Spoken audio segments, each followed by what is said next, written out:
Thanks for tuning in to the Football Talk Squadron. I'm Dutch. And I'm Maul. And welcome back for week 10 of college football as I stumble over my words right out of the gate. A little bit of trivia for Maul. We finished up the Jeopardy from last week when we did the NFL stuff. So here's one that I like. Can you name the 12 active NFL players that have won the Heisman? 12 active. Travis Hunter. Yep. Jaden Daniels. Yes. Caleb Williams. Yep.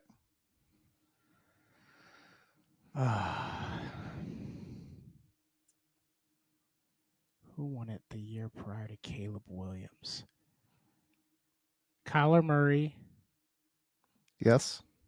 Baker Mayfield. Yes.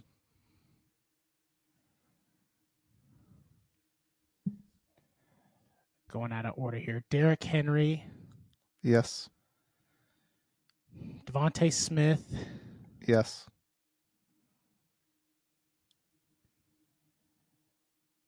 Joe Burrow. Yes. Is that 8? I need 4 more. Yep. Let's see. You're missing 21. The guy before Caleb, and then you're missing 3 guys before Baker. Can't believe Lamar. You got the guy before Baker, and you're missing the guy before Caleb and the guys before Derrick Henry.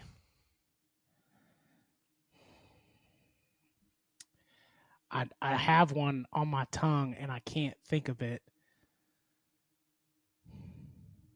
The hint is these are all in order. Yeah. It's just from 2013. I know. I'm blanking.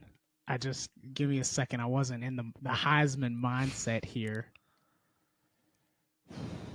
Are they all quarterbacks? Of the guys remaining, yes. Yeah. Okay. Dang it. Give me some hints. All right. So you said the guy before Caleb. I can't believe I'm blanking on this one. He's quarterback. Give me a hint. He's short. Marcus Mariota is one. That's one. That's before Derrick. Okay. That was the one that was on my tongue. I knew it because I was already thinking about him. We always make fun of him for how short he is, the guy that you're blanking on before Caleb. Bryce Young. Bryce Young. There we go. So the last one. I already said Kyler Murray. The last one before Marcus he's a backup right now. He's been a backup for on a bunch of different teams.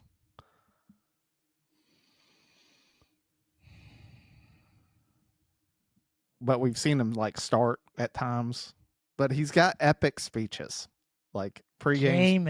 Jameis was. I knew the second I was epic pregame speeches, it was going to be off and running. I saw that earlier and I was like, oh, that's a good one. Mainly because you sort of, my mind, I was like, man, Ingram, I'm like, where does the line cut off of when guys left the league? And it's sort of crazy that it literally just goes in order. There's no guy out there that goes back even a year. There's no missing years in that 12.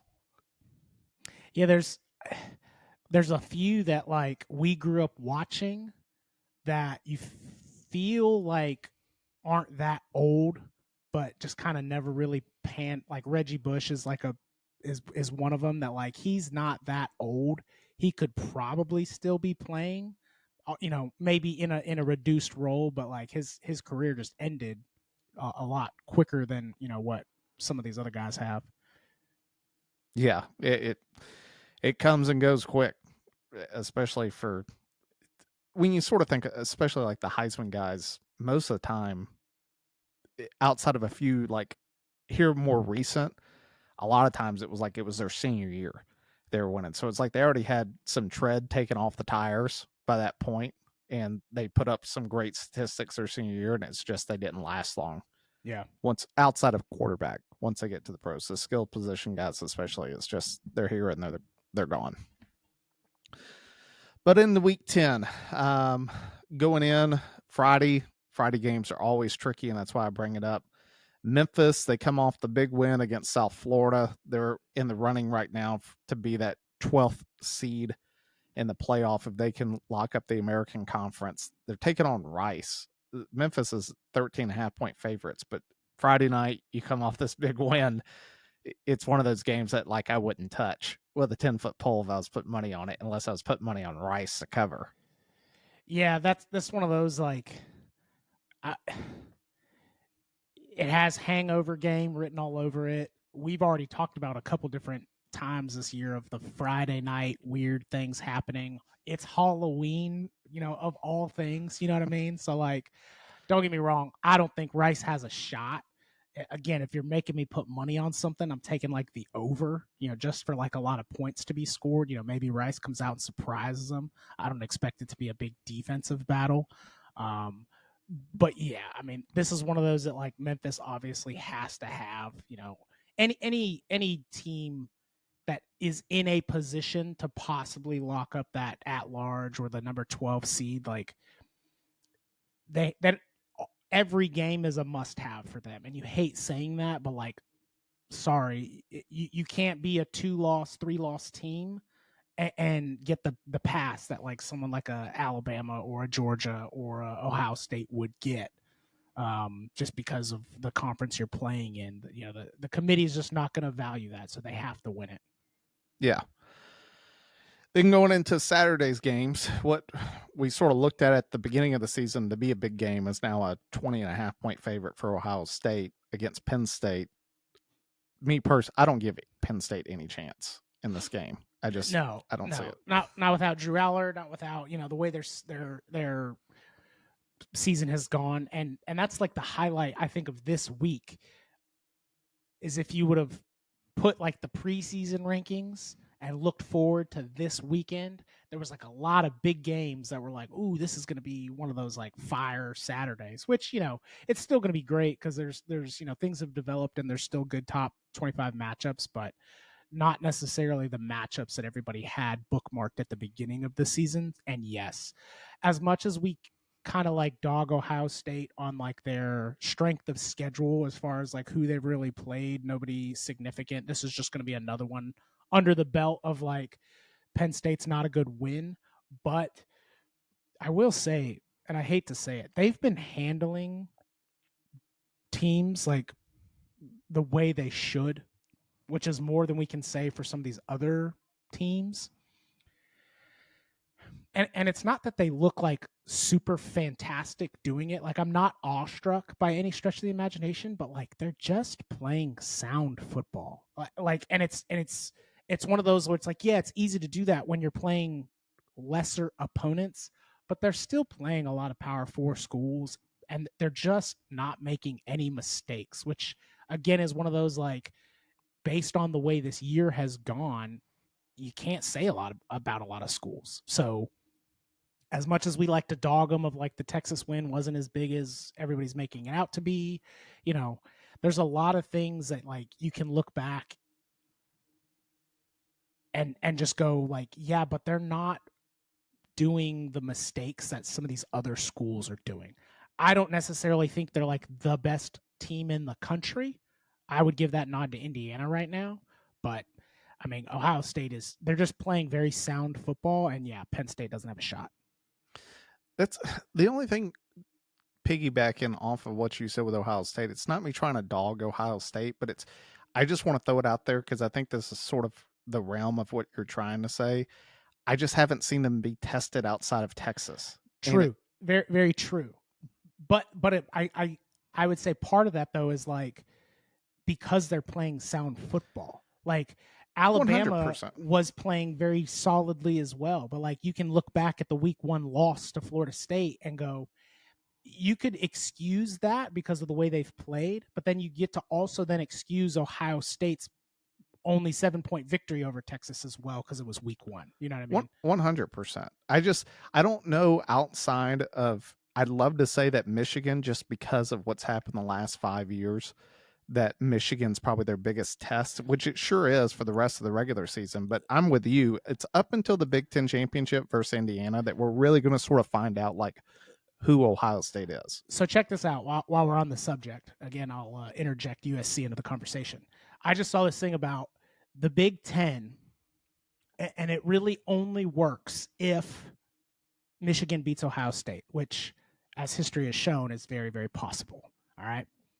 If Michigan beats Ohio State, there's a bunch of different tiebreakers that would come into play. I saw this. Yeah, and it just depends on like who wins out. If Michigan wins out, again, they have to win out because they have to beat Ohio State. But Oregon could go. Iowa could be in the Big Ten championship. USC could be in the Big Ten championship. And it all just because they all kind of play each other in that last. Now, nobody plays Ohio State except Michigan, I think. But there's a bunch of different tiebreakers there of like people kind of control their own destiny outside of like they need Michigan to beat Ohio State. If Ohio State wins out, then it's Ohio State, Indiana. And, you know, that's kind of what everybody's expecting. But depending on how the rest of the season goes, Michigan beating Ohio State could mean a lot more to some teams outside of just Michigan and Ohio State.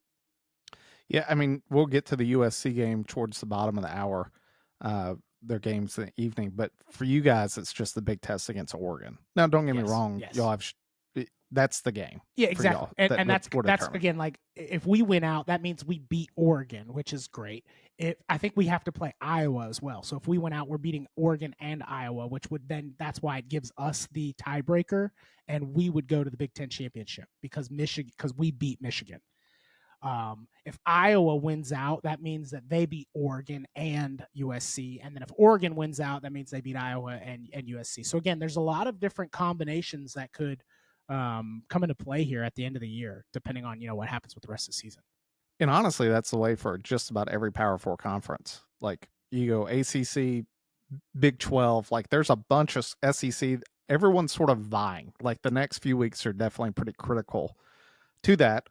That being said, the next game up, Vanderbilt, Texas. Like Texas isn't eliminated from the SEC championship. They only have the one loss to Florida. Crazy. And yet again, I keep asking what year is it, because here's Vanderbilt ranked at number 9 the first week of November.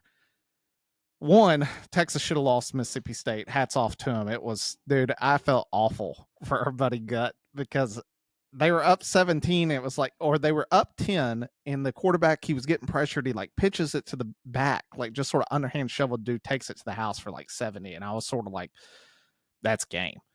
And then it was like at that moment in the fourth, like, I don't know how to explain it other than this. I felt like Mississippi State was trying to not win the game. They were just trying to not make mistakes. And by doing that, it cost them the game. You felt it. You could like feel this, like they're watching it slip away from their fingers. And instead of like stepping up like a good team would do and be like, no, this is our game, you could tell it was just like, please, no.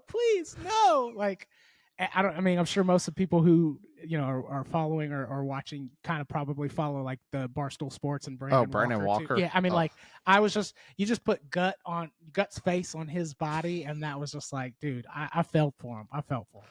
Oh, I text Gut. I was like, I'm so sorry, because I know that everyone, as a State fan, being up 17, you're like, dude, we're gonna get a good win. Like we've had back-to-back bad weeks, but Texas found a way. Now, that being said, I have a hard time with this Vanderbilt game. Texas is the favorite, and I do agree with it from the standpoint of, I think Texas's defense is really good, especially against the run. They showed that against State. I don't think Vanderbilt, like when you look at Vanderbilt's last few games against like LSU and against Mizzou, it's not high-scoring games. Like they're winning 17-10. I don't see that working against Texas. Like now, yet again, it just really boils down to what arch do we see? Do we see the arch against Kentucky, or do we see the arch that like lit it up last week against Mississippi State? I don't know. I feel like that's like exactly what this is setting up to be. Like I've kind of talked about, I talked about it last week. I said I didn't think Vandy's defense was going to be like this. You know, they're fine, but they're not going to be like this shut them down type of. And that's exactly what they did to Mizzou. You know what I mean? Like I was kind of going in thinking Pavia had to have this like amazing game to outdo Mizzou because their defense wasn't going to get that many stops. Now, Missouri's quarterback like broke his leg, which obviously changed kind of the outcome of the game. Not necessarily changed the outcome of the game, but obviously played a big factor. But we've seen almost every game this year Arch struggle with any sort of defense, and I don't know if Mississippi State's D is better than Vandy's D. So I don't think so. No. Yeah, so like I don't see Arch necessarily like charging this big comeback on Vandy's defense. So I feel like it has like a 17-10 game written all over it. We'll find out. It's a noon o'clock game, which helps Vandy. Vandy's definitely got that underdog in every game this year, even though they've been the favorite in some. Like, I don't think anyone, even this game, no one believes that Vanderbilt, everyone is sensing, sort of like with Mississippi State, that they were going to lose that game. It's sort of Vanderbilt's season. It's like everyone's just expecting for Vanderbilt to eventually drop one, and we'll just see if they do. Now, Vanderbilt they need some teams to lose for them to do the impossible, which is make the SEC championship, which they've never done. There is a path for them. It's just a lot more difficult because not only would they need Bama to lose, who owns the tiebreaker over them, they really need Georgia to lose as well in order to be able to get their way in. It's a tougher road for Vandy in the long run for teams of who they need to lose to get there, but it is possible.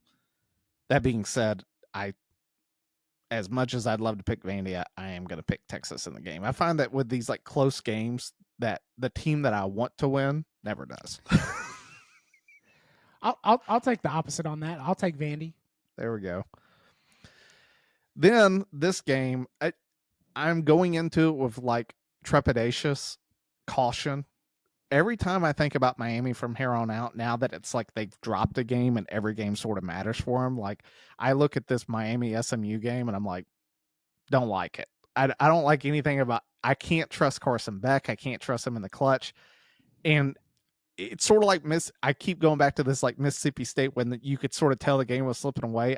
It's not that the season's slipping away from Miami, but it's like I think there's that like stink in the air that it's like you guys are not as dominant as you think you are, because it only takes one bad game at a Carson Beck and you're going to lose this game. And I feel like that for Miami for the rest of the season. Well, and that's what it comes down to. Like 6 games out of the season, Carson Beck has looked like a Heisman Trophy winner. But that one game put that bad taste in everybody's mouth where you're just like, oh yeah, they could lose to anybody. And like that's what it comes down to. Like, is Miami? I mean, we were talking about Miami being like the best team in the country at one point, you know, not too long ago. And they have that ability, like no doubt. Like if Carson Beck comes out and plays a flawless, good veteran type game, they have the talent to do that. They could beat anybody. But all it takes is just a few missteps here, which again, if it was like a one-off game, you would have just been like, man, that was just a bad game. Tough. Sometimes it happens. But it's like we've seen that story. We've seen that with Carson Beck so many times. So should they win? Yeah. But, I mean, even last week, they dominated Louisville. Like, they dominated Louisville. But it was like right from the get-go, Louisville came out and scored. And then I think Miami went like 3 and out, and you were just like, man, here we go. Like, here we go. And I mean, and then it turned around and it was just like, okay, it was a non-factor. But like, you're talking about Stanford. Louisville beat them. Stanford. That's what I meant. I'm sorry, Stanford. But yeah, like. Oh, I was texting our buddy Slam. I was like, here we go again. Because it was just one of those ones that was like, I texted him. I was like, yo, Miami either wakes up here or this, like, Stanford came to play. Now Miami finally woke up and like made the plays that they needed to, but I'm right there with you. Like first quarter, I was sitting there, I was like, yo, Stanford's throwing punches. Like this, if they let them hang around in this game, it will be a game. And I know, well, I was gonna say, I know SMU like started with a higher, maybe higher aspirations on the season, and it hasn't really panned out. But that being said, that doesn't make them a bad team. Like they're still 5-3. Like they can still wake up and shock you. This, like Miami needs to know that going in and not expect like, oh, we're just gonna come run through another unranked team. Like SMU can be easily ranked, right there with that middle 25. It's at SMU too. Like the stage is set, and I just say that I've seen Miami do this before. This is not the first time I've seen this story unfold.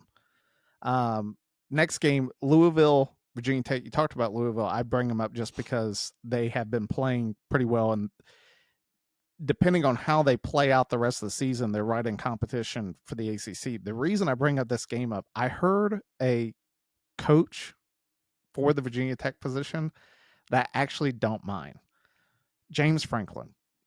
And just hear me out. Just hear me out. It's like, when's the last time Virginia Tech's been in a championship? Michael Vick, once in generational player. What do you get with James Franklin? You get like, hey, 8 to 10 win seasons. You're probably not going to beat Ohio State or the team now that they're in the ACC. You're probably not going to beat the Miami or the Clemson every single year, but you're competitive every year. That's exactly what Virginia Tech wants. Like, they have been completely irrelevant for the last pretty much 2 decades. I sort of look at that situation and go, you know what? He doesn't have to beat Michigan and Ohio State every year. I'd argue that right now Clemson looks like an absolute dumpster fire. I sort of sit back and I go, the ACC is sort of a good position. You can come in and the world is your oyster. It does set up well for Franklin because he's kind of known, kind of like Matt Rule, like they're good at taking known teams that are down in like a slump and like just kind of turning them around.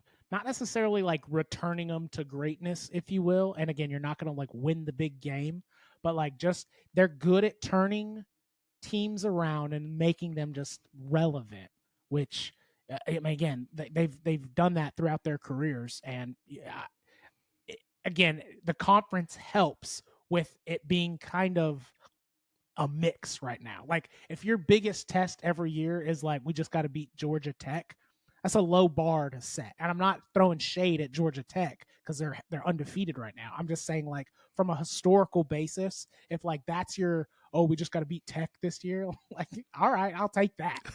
Yeah, that's a lot easier than we got to go beating Ohio State, and Michigan. I get it. I like that a lot better. I'm not trying to skip over the Indiana game, but until they're 21.5-point favorites over Maryland, until I see a chink in Indiana's armor, I'm not even going to talk about it.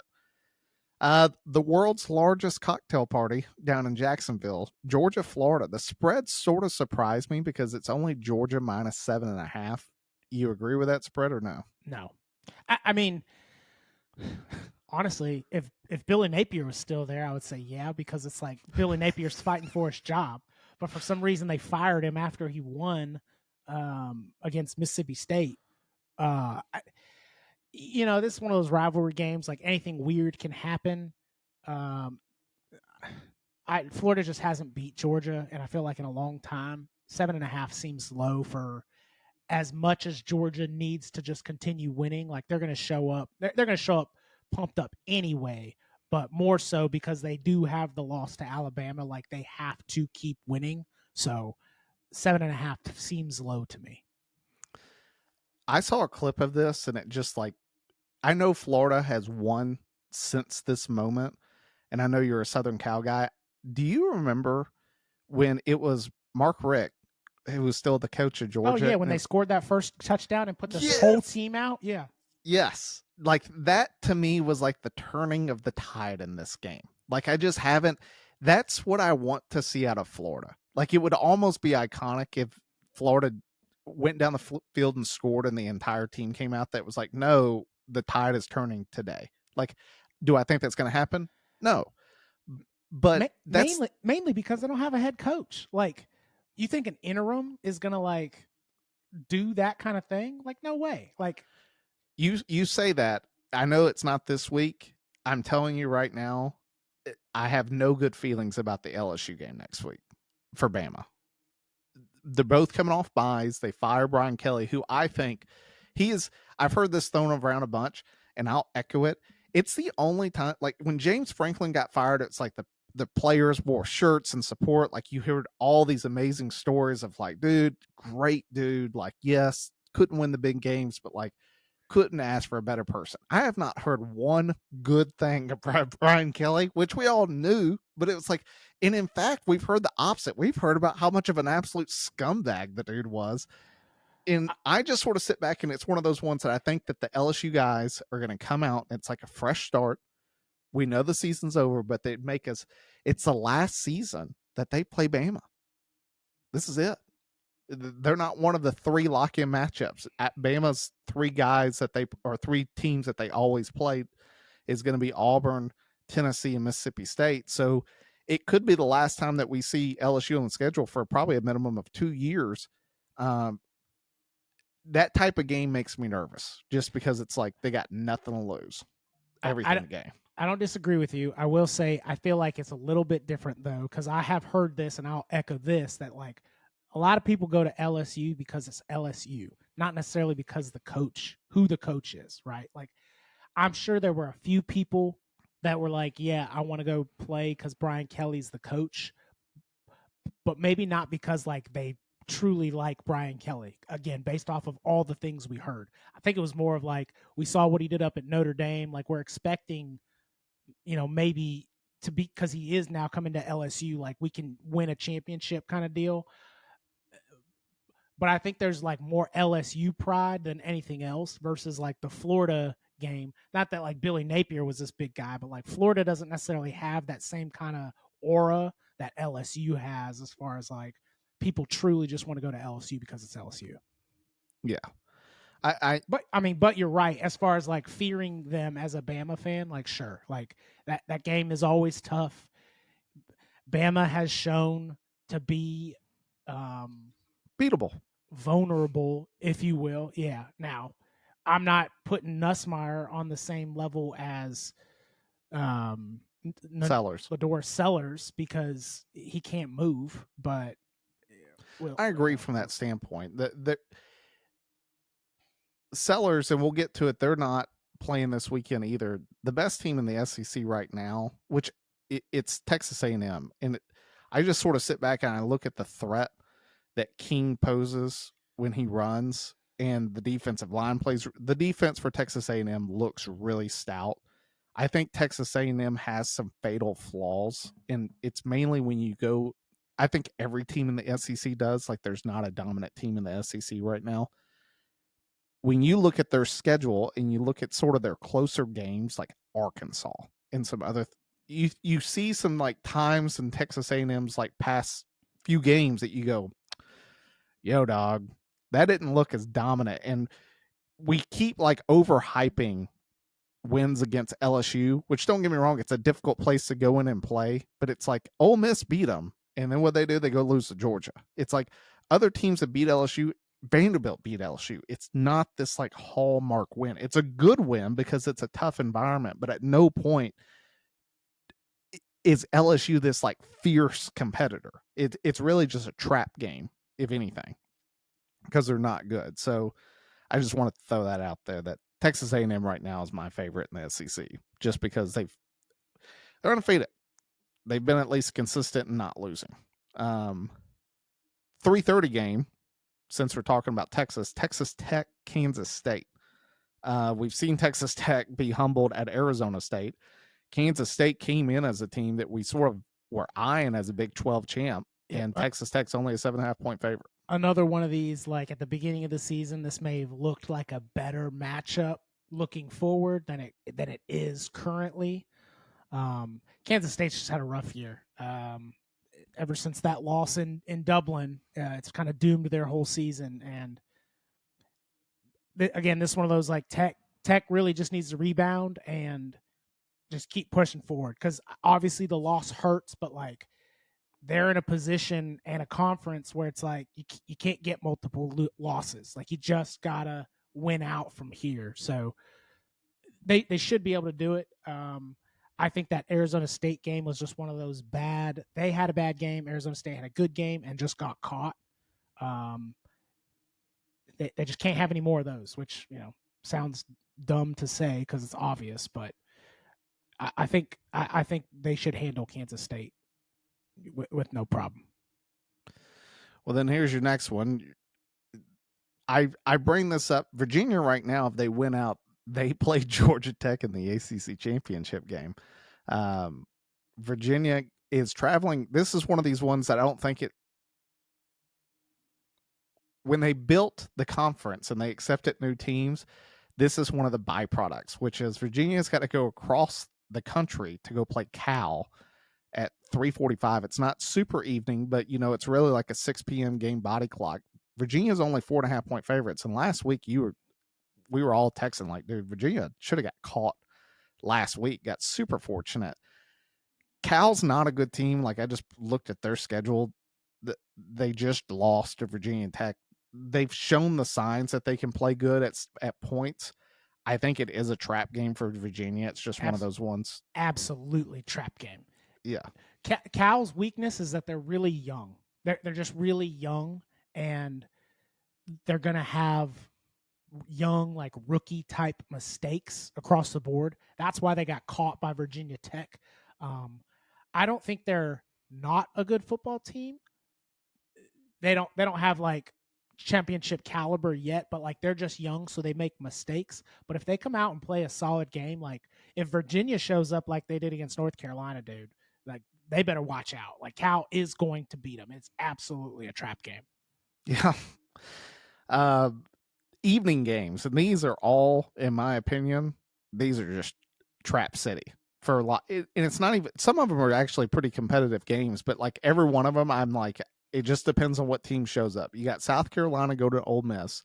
It was last week was the first time that I saw South Carolina that was like, oh, that was the team I thought they were going to be. Yeah. Like the only difference here is that it's in Ole Miss, not in Columbia, which I think gives Ole Miss the edge over what Bama had to deal with. And I think Trinidad Chambliss is phenomenal. Honestly, I know you talk about A&M. Like for me, it's almost Ole Miss. Like from a top to bottom, like what I've seen, I know they lost to Georgia, but you and I have kind of talked like they kind of should have beat Georgia, and they would be undefeated. So I think the loss, having what they had against Bama and then ending up with the L, is like very deflating for a South Carolina team. And we talked about this last week, how like you can put in these like last efforts, but then like when you lose and you kind of just realize like, dude, our season's done. They may show out because it still is the SEC, but like at the same time, like it changes kind of the narrative of the game. And unless Ole Miss comes out real slow and all of a sudden kind of perks up, South Carolina's like, oh, maybe we have a shot in this game. Outside of that, I think if Ole Miss just kind of shows up and puts a few touchdowns on the board, it'll be, handedly won. I can definitely see that. And speaking of teams that fold it, just to go back to Mississippi State, you want a good money line? Pick whoever's playing Mississippi State for the way they've lost the last 3 games. If they show any type of heart, they have a good coach, but I expect them to fold for the rest of the season. It's tough, dude. It's tough to keep going. Dude, especially when you have just these heartbreakers. Another big-time trap game. Georgia Tech goes to NC State. Georgia Tech, yes, they came out last week and thumped Syracuse. It was, pretty much almost an identical sort of spread within a touchdown. It's a 5.5 point spread against NC State. Every week for Georgia Tech, it's just like, what are we going to see? Because I think that teams that can slow down just Haynes King running the football have a good chance of beating them in the game, just because they don't have just amazing skill position guys on the outside that sort of take over a game in the throwing game. So it really comes down to their ability to run the ball. any chance NC State takes them down? I mean, yeah, I'll give them a chance. I kind of said this either last week or the week prior. Like, I feel like every game going forward for Georgia Tech is a trap game because it's like we are just waiting for them to screw up. I don't know about Boston College next week, but Pitt, I really think Pitt is going to be a very tough test for Georgia Tech.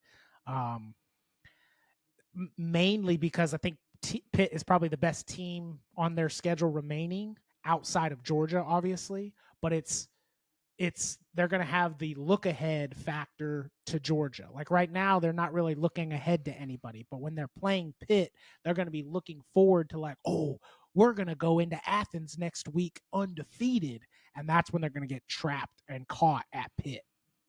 The sad thing about that game against Georgia is it's not at Athens, I guess and it's also Georgia Tech, or it's in Atlanta.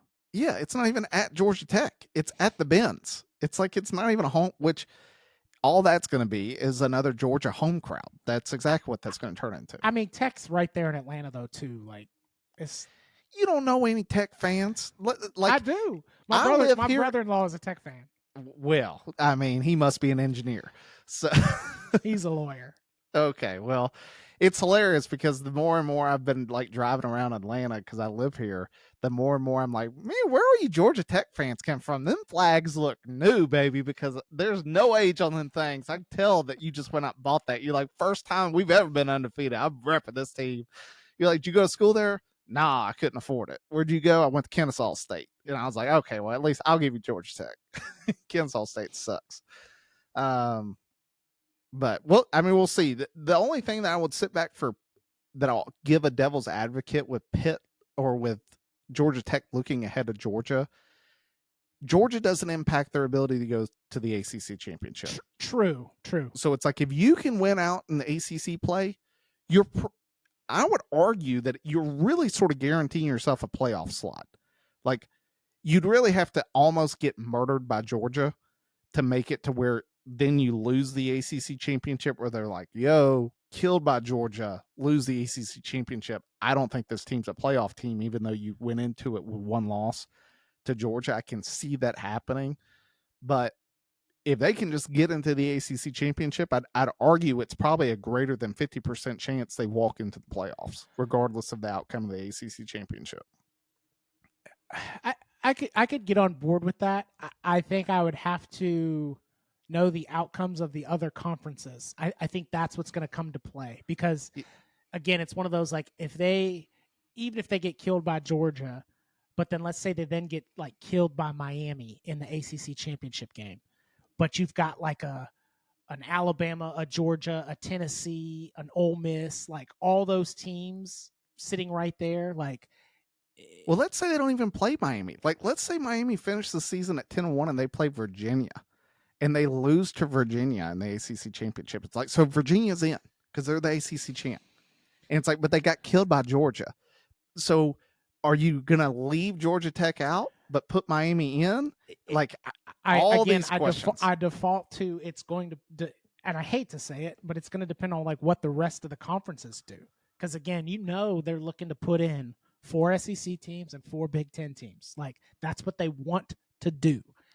And if they're able to do that based on if it's even closely subjective, that's what's going to happen. Oh, I'm not. We're going to get to that. We have 3 more games, and then I have a little surprise ranking thing. We didn't talk about it before. We just got on this and did it live like Bill O'Reilly. A lot less cussing. 7:30. Oklahoma goes to Tennessee. Tennessee has dropped 2 games to Georgia and Alabama.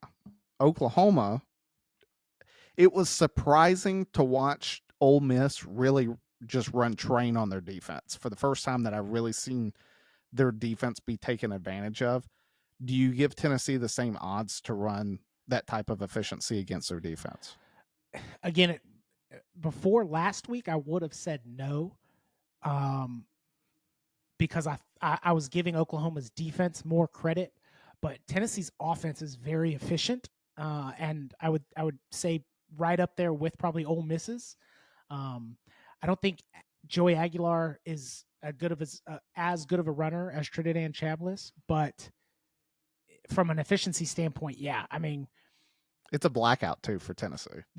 So in Neyland, I mean, I expect it to go relatively similar. The tough part is I don't think Tennessee's defense is as good as Ole Miss's defense. So from an offensive standpoint, I think Tennessee that's where Tennessee's going to have to make their money. Is they're going to have to score as efficiently as Ole Miss did in order to win the game. Because if they slow down at all, like Oklahoma will probably put up as many points as they did against Ole Miss, and then it's going to be tough for Tennessee to win. I think it'll be a closer game than the Ole Miss Oklahoma game, but I'm going to give Tennessee the nod by a close bit, which honestly I think 3.5 is a pretty good line. It is a good line. It's crazy how after 5 weeks I was like, I think Mateer's probably the Heisman, Oklahoma's best team in the SEC. And the second he hurt that hand, it was downhill from Oklahoma. It really feels like he rushed back in to it, and he just hasn't looked as good. I mean, he's really struggled. It was hilarious. Your text last week had me crying. There at the end of the game, it was like a Mateer drops back, and you just had that kid just be like, oh, like, and it was like the pressure got to him, which was the first time that you've really started this ever since that Texas game. Like, he came back, and it's just been like a deer in headlights that I don't trust him right now. And so, yeah, I take Tennessee too. I think it's probably one of the hardest environments to go to is Neyland at night. That crowd will be bumping. Which I said this a while back, where I said I didn't think Oklahoma survived even with Mateer, because you were asking the question, once Mateer got hurt, you were saying, hey, do they survive without Mateer? And my response was, I don't think they're going to survive with Mateer. So I think it was one of those we were biased by the preseason rankings and how Oklahoma started the season against a weak schedule. Because if you go back and look at Oklahoma's schedule, let me pull it up here real fast. We gave them a good win against Michigan, which that game has, in my opinion, fluctuated from like a good win to not a good win to an okay win. But we were thinking that was like a really big win. And, oh, man, Oklahoma looked dominant. But outside of that, it was Illinois State, Temple, and then they basically cheated to beat Auburn. And then Kent State, right? Like they didn't have a tough schedule. They had wins, right? So it was like we weren't taking anything away from them. If anything, I think we were just over boosting them. And now that they're getting into the heart and meat of their schedule, I still think they're a fine team. But I think as far as like the level of play that we're seeing is like they've always been the same team. They haven't gotten better or worse. It's just they're playing tougher competition now, and it's harder for them to escape with that level of play. Yeah. In Tennessee's schedule, I just wanted to pull it up because that made me curious. They beat Oklahoma, then they played New Mexico State at Florida, and then they end the season with Vandy, which for Tennessee and Vandy, it's one of those ones where I really think that both of those teams, it's like, hey, if you just win out, there's a really good chance you're in. They're going to be like Tennessee last year, where it was like, you don't even have to play in the SEC championship. Just like get a few good wins there at the end. And then you're like in nobody's conversation, but you also aren't being debated about of whether or not you're in. You're kind of just in. Yeah. You lost to the best teams, but it didn't matter because you didn't make the ACC championship. So there's not another chance for you to catch another L. So you're in this perfect position to just like sit. Which brings me back to that Georgia Tech conversation of like, if you've got Tennessee, Vandy, Ole Miss, Georgia, Alabama, like all those, Texas A&M, like that's 6 teams right there. Now I get it. Some of them play each other, but you know what I mean? Like there are 6 teams right now in the SEC that like you would probably all, I'll say the committee. There's an argument for everyone. Yeah, that they would put them in over Georgia Tech if they get blown out by Georgia and then lose to like Virginia in the ACC championship. You know what I mean? Like that's, I guarantee it because that's what the committee does. Oh, don't worry, we're going to get there. Speaking another blackout game, USC goes to Nebraska. Nebraska's wearing. I sent this picture to you at the very beginning of the year that Nebraska's. Oh, you think USC's going to lose? No. Oh, I was about to say. No. I got USC covering the spread -6.5. Raiola sucks. I'm gonna put $100 on Nebraska to guarantee that USC wins. That emotional hedge, baby. I like USC in the game. I like their offense. USC has a good team. Raiola I say he sucks. He's not like the worst quarterback I've ever seen, but his problem is I almost feel like he tries to be cute sometimes when he throws like these like side, like it's just having like fundamentals where it's just like, dude, just step into the throw. I don't need to see you sidearm it or try to fit it inside this 3-foot window. I need you to take the check down. I need you to just keep us away from danger. Like, just don't turn the ball. I don't see him be that sort of game manager when he needs to be, and I think that will cost him in this game. Yeah, I view Nebraska right now as like I don't know how to say it without it sounding like disparaging, but like a JV Michigan. Like, they're basically built like Michigan, just like a little bit worse. And we beat Michigan by 3 touchdowns. So, I don't want them to go in there like cocky and overconfident, but at the same time, like, I don't fear Nebraska. Like I feared Michigan's offense, not because I think they're like really good, but it was like they can run the football. They can run the football, and they got a scrambling quarterback, which are 2 things USC struggles with. So I feared there was like a scenario in my brain that I was able to come up with that was like Michigan can win this game, and we beat them by 3 touchdowns. So I don't fear Nebraska. The other thing I wouldn't fear about Nebraska is, in my opinion, the Biletnikoff winner for best wide receiver is not Jeremiah Smith with the Buckeyes, even though he's probably going to win it. It's not Ryan Williams with Alabama. It's Malik Lemon. Anyone that argues that point, Makai Lemon. That dude has been on a completely different level. And if you haven't watched it, it's because you're not. If you disagree, it's because you're not watching games. Like, that dude's a difference maker. Like, he has single-handedly won USC games. I look at USC's wide receiver against Nebraska corners, and I'm like, if they just give the QB time, USC should win by double digits. Jacoby Lane has been hit or miss all season from like an injury standpoint. Makai Lemon's production, though, really kind of depends on Jacoby Lane being out there, because he's a big enough threat that, like, if you can just focus on Makai Lemon, you can limit his production, which hurts our offense. But if you focus on Makai Lemon, Jacoby Lane will eat you alive, because he is a big play waiting to happen every single time.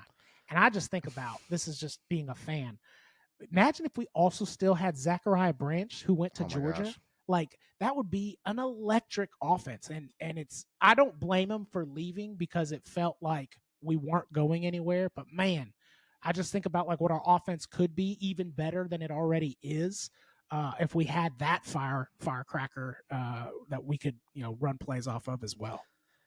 But I will say this: he really hasn't been that big of a threat at Georgia. Well, like, he's not a dominate, take over a type of game, right? But that's what you have Jacoby Lane and Makai Lemon for. He's the guy that you can like dial up some random reverse trick play that he's just going to take 95 yards to the house. Like, the only thing I don't like about Jacoby Lane is, if I was telling a quarterback, how do you throw to Jacoby, is you make it a near impossible catch, and he'll catch it. But if you hit him in the numbers, my man's dropping it. 6 feet out of bounds over everybody's head, he'll come down with it. Yeah. Right in the face mask, dead drop. Final game. So Nebraska started off the season in Kansas City with a win over Cincinnati. Cincinnati's won 7 in a row since that point. Going against Utah, which we were all sitting back going, Utah's going to beat BYU, can't get it done. Utah's a 10.5 point favorite, and I don't like the line at all. Like, I like Cincinnati in the game. I don't trust Utah. Like, I don't trust them. And so I like Cincinnati in the game. That's my upset of the week. We were giving Nebraska a lot of credit week 1 because we thought Cincinnati looked really good, and they've played to that level the rest of the season. Like the Nebraska thing is the only thing holding them up from being like in Memphis's spot right now, which is crazy to think about because you play that game right now, I think Cincinnati walks them. Yeah. So I'm with you. I hate the line. 10.5 seems crazy the way both teams honestly have been playing. Like typically, and we've talked about this, you get some kind of reaction. Like I think of the Virginia game is a perfect example from like a reaction about Vegas. Virginia struggled with North Carolina. So this week, playing Cal, who just lost to Virginia Tech, you're like, it should be a higher spread, but Vegas saw what we all saw and was like, maybe Virginia's not that good. The spread is lower. So this seems odd to me that like Cincinnati's been playing real hot. Utah has shown some slip ups, but still is giving Utah a 10.5 point favorite. I don't give me Cincinnati in the points. That being said, almost every time this year there's a sus line, and I'm like, ooh, I don't like it. Usually when the week is over, we're like, man, Vegas knew something that we didn't. I think there's been like one instance that hasn't happened. So especially you heard the it NFL. here first. Yeah. Trust Vegas. Give me Cincinnati with the points, which almost locks in Utah like winning by 21 or something. Yeah. I literally sent Maul a text last week. We were looking at 4 NFL games. I was like, yo, they all these teams that are underdogs, I think they'd win, and $5 wins like $1,200. And it was just, we don't live in a state where you bet. And sure enough, all 4 of them teams lost that I was going to pick. And I was like, dude, just, 0-4. I feel like that Family Guy where he walks up and just slides $100. Who do you want to bet on? He's like, oh, no one. You just keep it. You don't want to lay a bet. No one, just take my money. That wraps up the game. So here's my question for you. If you need time to pull up the current rankings for the AP Top 25. So after this week's games is the first time that the CFP committee is going to give their rankings. So I'm not going to have you rank all 12. I've just got some sort of generalized questions. Do you see any other team? Do you think that Indiana trumps Ohio State in the rankings for number 1 by the CFP committee? Or do you think they leave Ohio State number 1? I think they should give Indiana the nod. Do you think they will?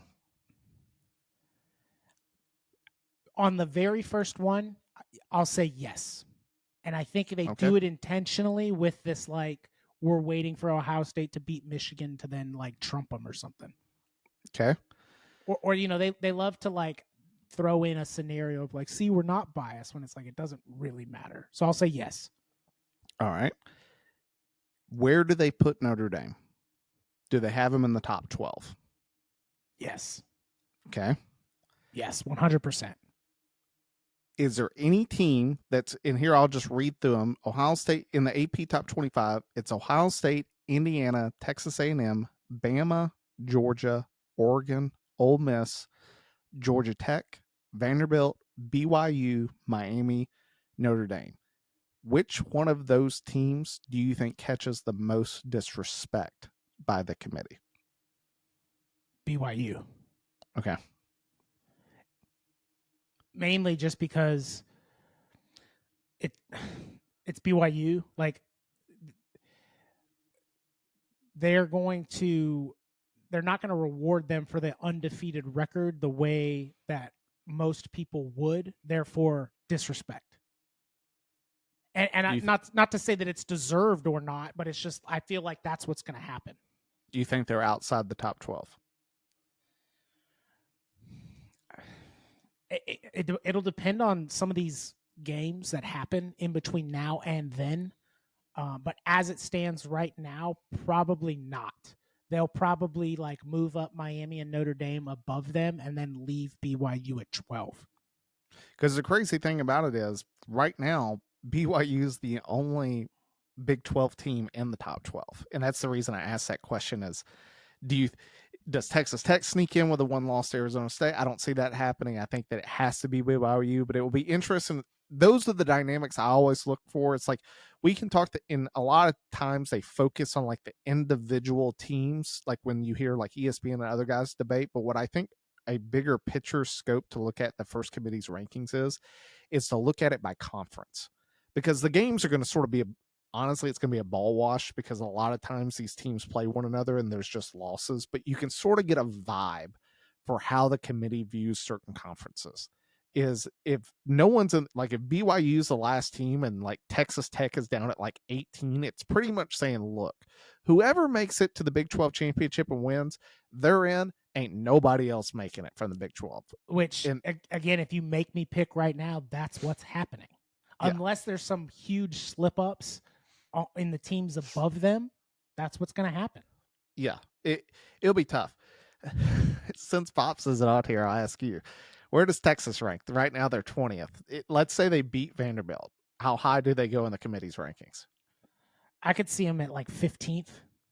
Okay. Now, this is my only, like, since Pop, I'm not just dogging Pop since he's not here. It's just because he's not here, I can say whatever I want and get away with it.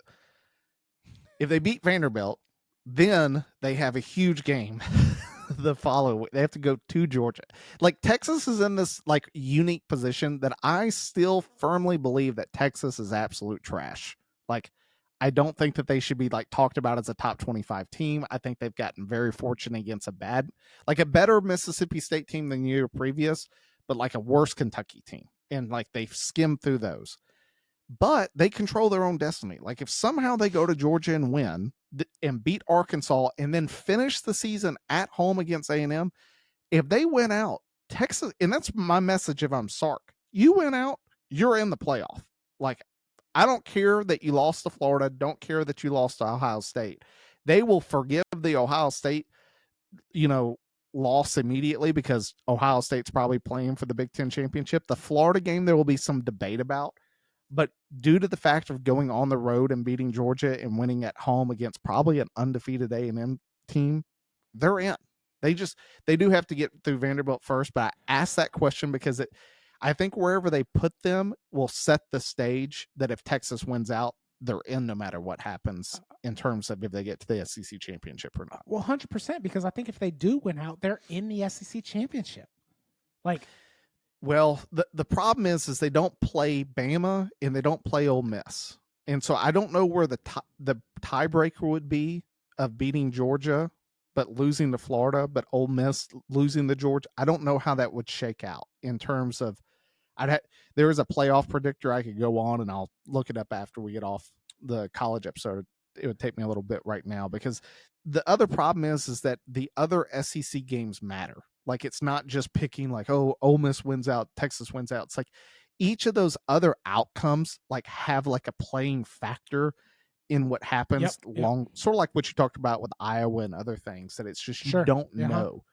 But they're right there. So I asked that question just because which I agree with you. If Texas wins out 100%, they're in. And this goes back to circle around Georgia Tech. Like, if that scenario plays out, like, you think they're going to leave one of these, like, one-loss SEC teams out, or even like a two-loss SEC team out over a two-loss Georgia Tech team? Like, no way, dude. No way. Yeah. Which it's comical in, yes, is there a SEC bias? Yes. I would also argue there's this huge Big Ten bias. Like, I've heard nothing from the last few weeks about how deep the Big Ten is. And I'm like, it's really not that deep when you get down to it. Like, we've seen a mixed match of like schools losing against teams like USC, I think, is a good team. They beat Michigan, but they also lost to Illinois. And you're like, y'all should have beat Illinois.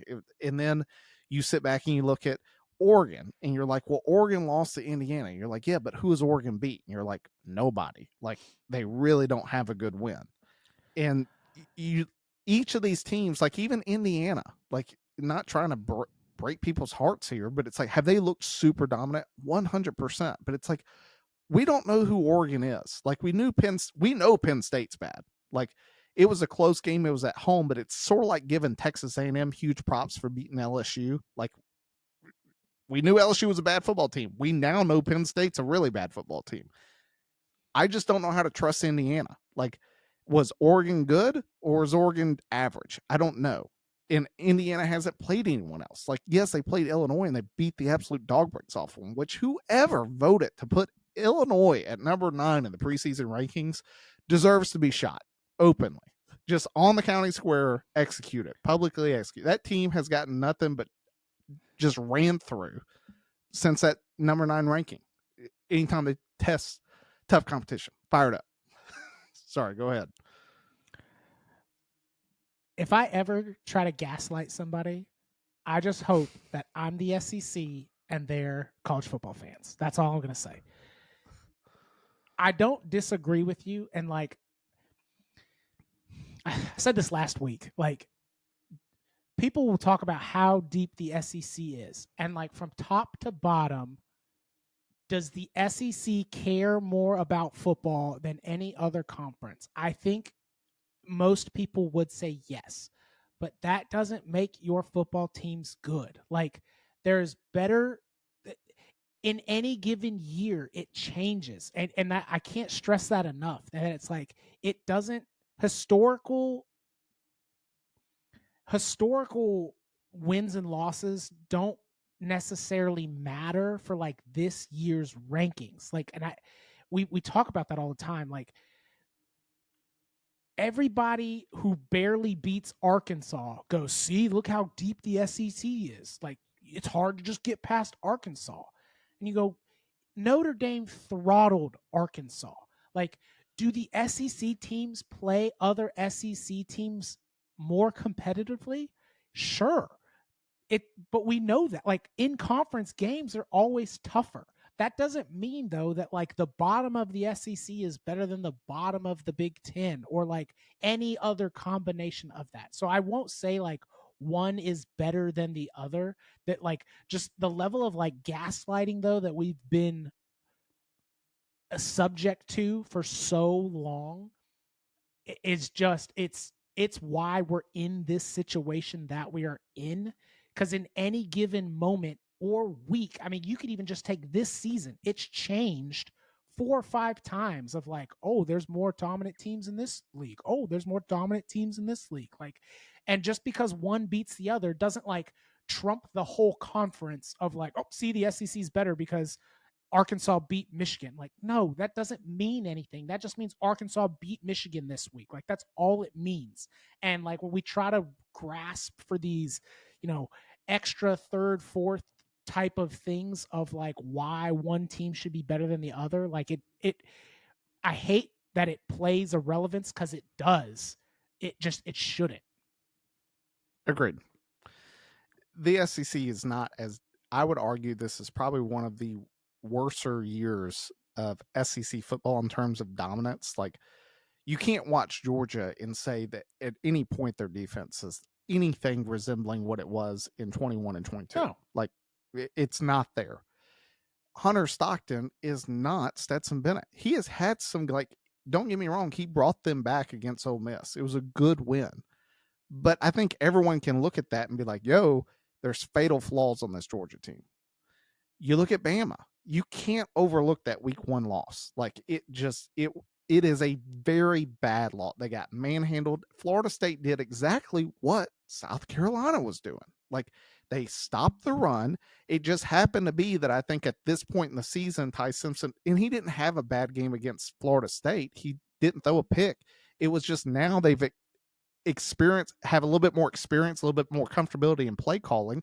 They were able to find a way to win the game. And it helped that they created a turnover with under 2 minutes to go. And then Florida State's cornerback was just like, no, or South Carolina's corner was like, no, walk into the end zone. That helps. But like, when you sit back and you think, oh, this is a stout Bama team, I would argue against that. I go, they cannot run the football. They really struggle against stopping the run. They're in danger.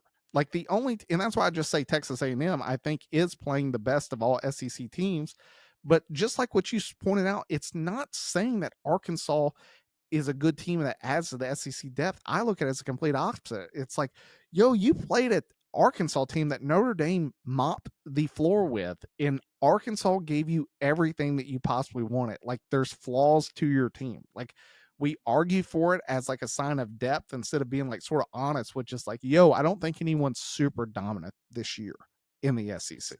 See, and this is why I said, like, if I'm ever gaslighting somebody, because South Carolina's season was over. Everybody's like, South Carolina's out of it. They're done. And just because they played Alabama really well, the only people inside the SEC are all of a sudden like, well, maybe South Carolina's better than we thought. And it's like, no. Like, Bama just had a bad game and slipped up against a team that just, happened to be firing at home. Like, that happens in all sports throughout time. Like, but that doesn't mean y'all are deep. Like, and again, like, I can't stress it enough of like, just because you care about football doesn't mean you're good at football. Like, I'm sorry, like, it doesn't. And it's not giving Bama any credit. It's giving them a little bit of credit in terms of, I think at any point, I've said this multiple times, you can look back at every sort of bigger team. At some point, they face some trials and tribulations on the road. Like, Georgia was down to Mizzou the year that their defense just was stopping everybody. And it was like they found a way to come back and win. I think every team goes through that. That's the only thing that like it gives me pause with Ohio State, because it wasn't week one.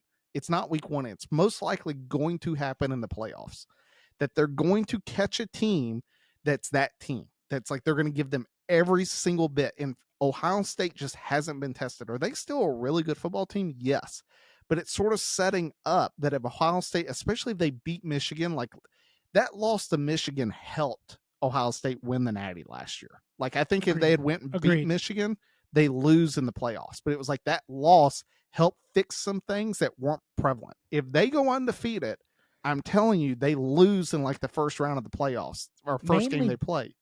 Mainly based off of the way they got ranked and like their path to the championship. You know what I mean? Like, that plays a big part, which I'm not making excuses and I'm not trying to like say there was a conspiracy. I'm just saying like those things matter when it's like, hey, we thought you were a top team, but then you had a random loss that drops you down to the middle. And then therefore you're playing like lesser competition or like, just further on games. Like those things matter. And then again, like hey, we got to try to come back from this type of fired up. It does. It all changes things. But again, that coming back to like which team is better, like conference is better, yada, yada. It's all bogus. Like, it's all just, it doesn't matter in any, it shouldn't. I say it doesn't matter because it does, because it absolutely plays. We've already talked about how it does play a factor. It just shouldn't. The worst team to be in the playoff is, in my opinion, the number 4, because the number 4 is most likely this is the only system that I've seen this work this way outside of like March Madness bracket, where it's like they're putting the number 5 team who they're like, hey, this is the best team that wasn't right there in the top 4. Like, they're one game away from being into a bye, and they're going to play the weakest team, our number 12 team. Like, they're most likely playing Memphis or whoever that like last conference champ is. And it's pretty much saying, hey, if they win, the number 4 team gets a good break. But if the number 5 team wins, it's like, guess what? Number 4 team you're playing are very next best of all the other teams you're having. That doesn't make any sense to me. It should be it does. reseeded. Oh, well, the number 1 team, like if the number 12 seed lost, the number 1 team should get to play the number 12 seed. Like, that's what the NFL playoffs do. Like, if the 7 seed wins, it's like, hey, just so you know, you're playing the number 2 seed next week because the number 1 seed gets a bye. Like, whoever, you're going on the road to somebody. Like, that's the way and it makes it more difficult. Like, in my opinion, that really makes the rankings matter. But like what you talked about, Ohio State got sort of put into this like perfect realm that it was like, yeah, you get to go play Oregon, who you already lost to, or you got to play Tennessee, who was overrated. They Nico was halfway out already. Yeah, Nico was trying to negotiate a new salary, and Tennessee was already thinking about letting him go. They just happened, he dropped it before the end of the season. They get spanked. Then you get your rematch against Oregon, and Oregon looked like Dylan Gabriel does on the Browns right now. Lost. Like, but somehow the Browns saw that when we're like, that's our guy. That's who we're trading Joe Flacco away. We're going to put this guy in. And sure enough, I sent you guys that clip on a side note. Dylan Gabriel's in an end zone by himself, in his own end zone, and just throws the ball out of bounds. And like, you could even tell the ref was like, God bless, intentional grounding. How did you not know that this was not going to be a flag? Like, are you that dumb? And you're just like, oh, this is the Browns. Like, the seating really matters. Like, it matters more in college than anything, because you don't have to go, you can be the number 12 seed, and you're not going to get tagged with the hardest path to the championship. You just sort of fall in this line, and you're sort of like, and I think that's why none of the teams that got a bye last year won their game, because they caught bad breaks with whoever they ended up playing, in my opinion. There's my rant. One of many. Just wait till next week when the playoff committee comes out. It's a whole new. Saving my I can already tell. one. Oh, I know. I can already tell you I'm going to be mad. They're going to do something dumb that I'm just going to sit back and be like, I don't even know why whatever it is, if you go into it looking as like, hey, they didn't watch the games, the committee rankings will make perfect sense. Like, it always works out that way, that you just sort of sit back and you're like, this joker didn't watch anything. And you're like, oh, that's why they voted the way they did. So, well, that wraps up week 10 of college. You got anything else? That's it. All right, time to pull chalks. We'll see you guys for the committee's rankings first time next week in week 11. Peace.